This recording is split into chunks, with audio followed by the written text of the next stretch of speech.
So our next speaker, there's a little switch in the program, is Professor Vincent Aleven, who will, Vincent was co-founder of Carnegie Learning, and their product was Cognitive Tutor. His area is intelligent tutoring systems, and Vincent will tell us about that. Well, thank you very much. I'm excited to be here and honored for the invitation to speak. And we probably all share the belief that no two learners are alike, and in fact, even a single learner is not alike for a very long time because learners change, they learn. So, data shows, in fact, that learners differ greatly in terms of the prior knowledge that they bring to bear when they learn. They may actually not differ so greatly in terms of the specific difficulties that they experience when learning in a particular domain. This actually is remarkably alike across learners, but what differs is when they experience those difficulties.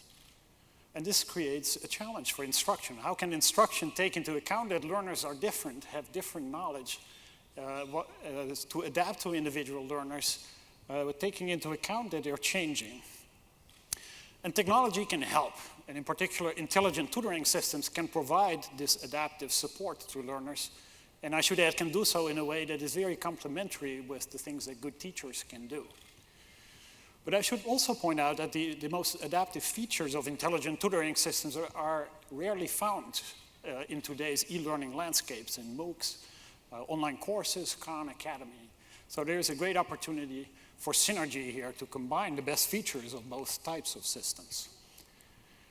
And at Carnegie Mellon, I should say, we have created an approach to provide adaptive instruction using data-driven cognitive task analysis and cognitive modeling.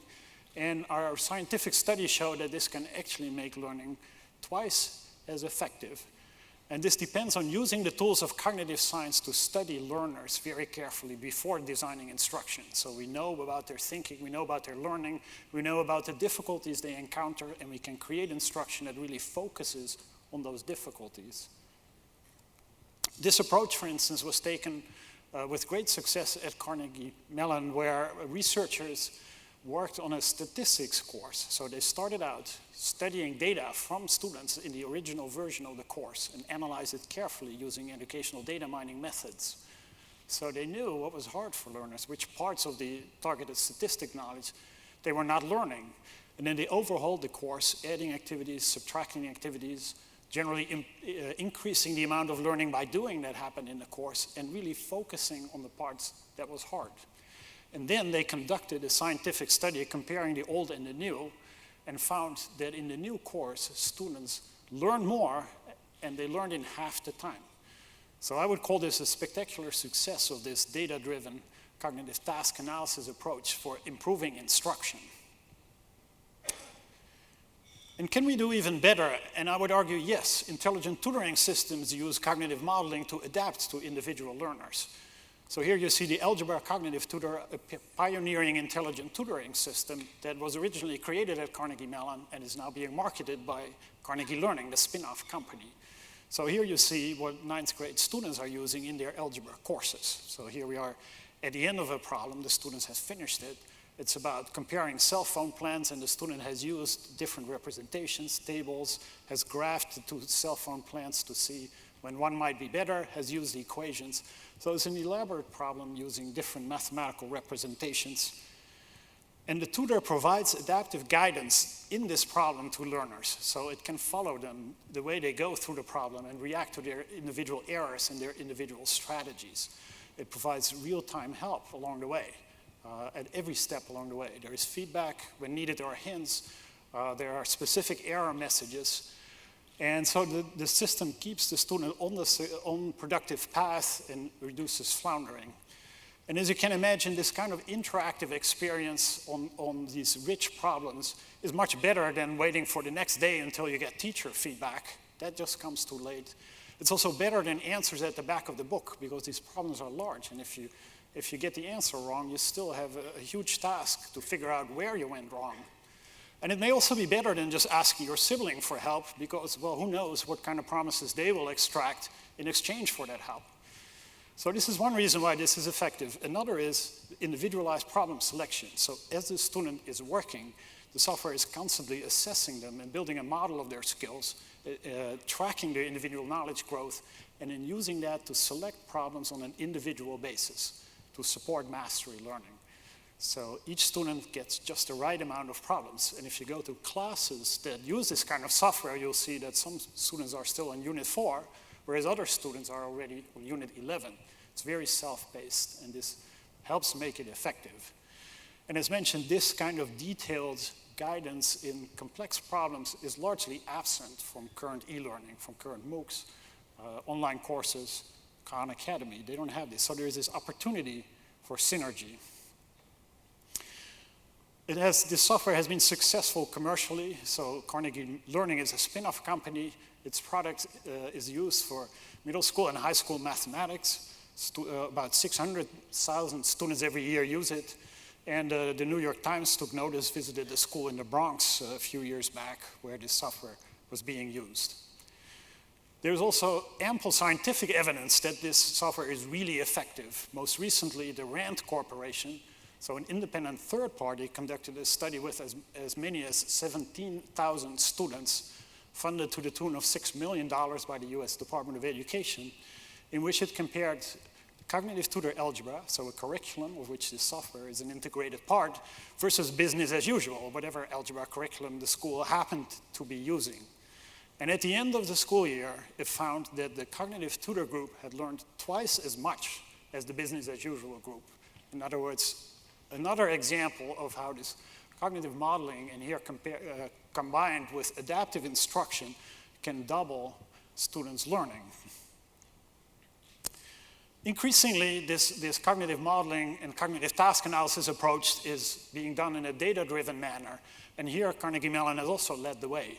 It has created DataShop, now called LearnSphere, which is a large online repository that houses many educational technology data sets for mining by educational data mining researchers.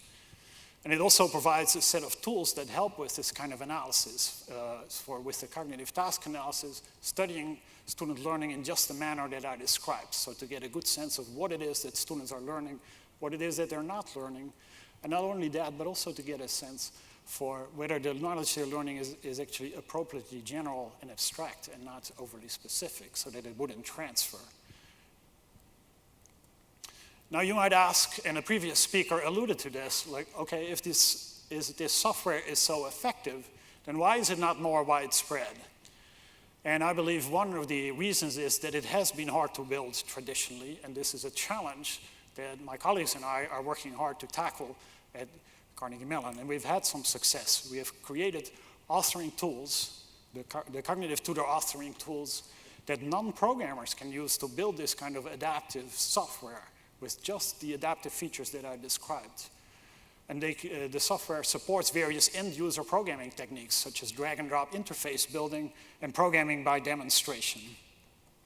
It has been used in many projects, and data from these projects shows that not only does this tool, because it can be used by non-programmers, reduce or even completely eliminate the need for advanced AI programming skills, but it also makes the process faster, and this adds up to cost savings of about 4 to 8 times.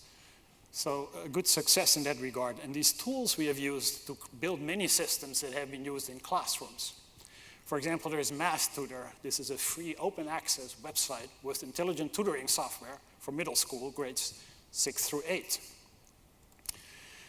At Carnegie Mellon, Albert Corbett and colleagues have built the genetics tutor. So this is for college level introductory genetics. It has also been used at the high school level. And as you can see, this kind of software can support much more complex problem solving than simple yes-no questions.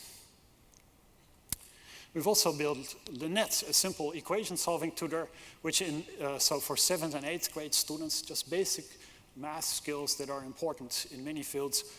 And in 5 classroom studies, this tutor was shown to help student learning. So here you see some students at work in their school's computer lab.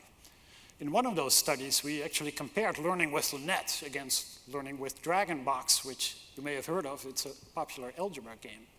So in before and after, we gave students paper and pencil tests of equation solving, just basic equations. And what we found was that not only was learning with Lynette better than learning with Dragonbox, but actually with this game, in spite of its great popularity, students learn nothing at all from pre-test to post-test. So just because it's interactive and just because it's feedback doesn't mean it's effective in helping students learn. It is really important that the software focuses exactly on the parts that are hard, and this game may have made algebra too easy for students. We've also used CTAD to build tutors for language learning in Chinese and French. We focused on intercultural competence. We have used these tools to add tutoring to simulators for chemistry and thermodynamics. Simulators are great learning tools, but it can be easy for students to get lost just because of the many possibilities that they offer. So some tutoring, some guidance through the simulator is helpful. And we're also working on building tutors that have sort of richer pedagogy, so not just tutor problem solving. So learning with simulations is one of them, but we're also working on tutors that support collaborative learning, learning in small groups, that support learning by inventing, and a host of other methods. And we have also worked on making tutors compatible with e-learning standards so that they can be easily embedded in online courses and MOOC platforms. And we have had demonstrated prototypes, integration in edX, in Moodle, in Google Sheets, and the same kinds of integration can be used for many other platforms. So to conclude, the data-driven cognitive modeling, educational data mining, and intelligent tutoring systems can help make learning twice as effective. And given we now have authoring tools that support non-programmers in a very cost-effective way, this technology is ripe for application and adoption and for synergy with other forms of online instruction. So thank you.